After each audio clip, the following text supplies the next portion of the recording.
2024 3 মাৰ্কৰ PYQ এটা solution লৈ আহিছো কোৱেশ্চন টু ওয়েব অপটিক্সৰ পৰা আহিছে ইয়ং ডাবল স্লিট এক্সপেৰিমেন্টৰ পৰা আহিছে সো ইয়ং ডাবল স্লিট এক্সপেৰিমেন্টৰ তাৰ কাৰণে তুমি থিওৰিটো ভালকে পঢ়ি লবা তেতিয়া হে প্ৰবলেমটো ভালকে বুজি পাবা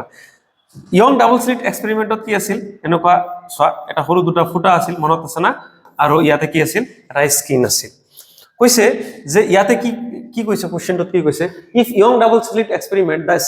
slits are separated by 2.8 into 10 to the power minus 4 meter and the screen is placed 1.4 meter away ঠিক আছে স্ক্রিনটো কিমান বুলি কৈছে স্ক্ৰিনৰ যেটো ডিসটেন্স এটো d ডিনোট কৰে আমি জানো আৰু এটোৰ ডিসটেন্সটো কিমান বুলি কৈছে স্মল d ডিনোট কৰে ঠিক আছে আৰু কি কৈছে যে the distance between the central bright fringe and the fourth bright fringe is 1.2 into 10 to the power minus 2 meter central bright fringe কত হয় এই মিডলৰ পৰা একেবাৰে এটো ইয়াতে হয় কি হয় central bright fringe ইয়াৰ পৰা fourth bright fringe যত হ'ব fourth say let's say মই ধৰিছো ইয়াতে fourth bright fringe হ'ব এই fourth n ৰ ভ্যালু কিমান হ'ব fourth বুলি কৈছে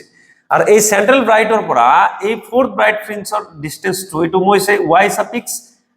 মই 4 দিছো y suffix 4 বা y suffix n দি দিছো এটোৰ ডিসটেন্স কি আছে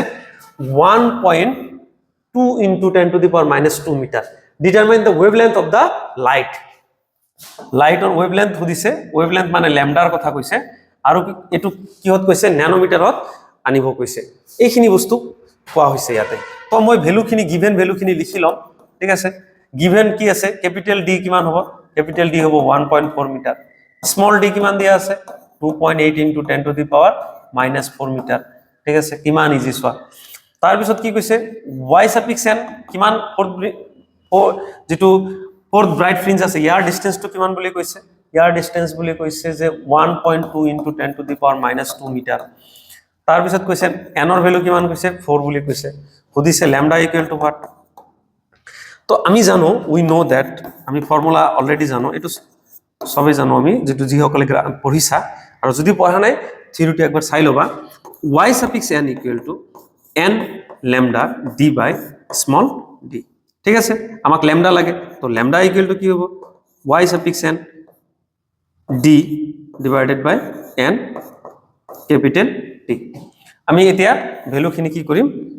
ক্যালকুলেট কৰিম সো lambda equal to কিমান হ'ব এইখিনিৰ ভ্যালু কিমান হ'ব yn ৰ ভ্যালু কিমান আছে আমাৰ yn ৰ ভ্যালু দিয়া আছে 1.2 into 10 to the power minus 2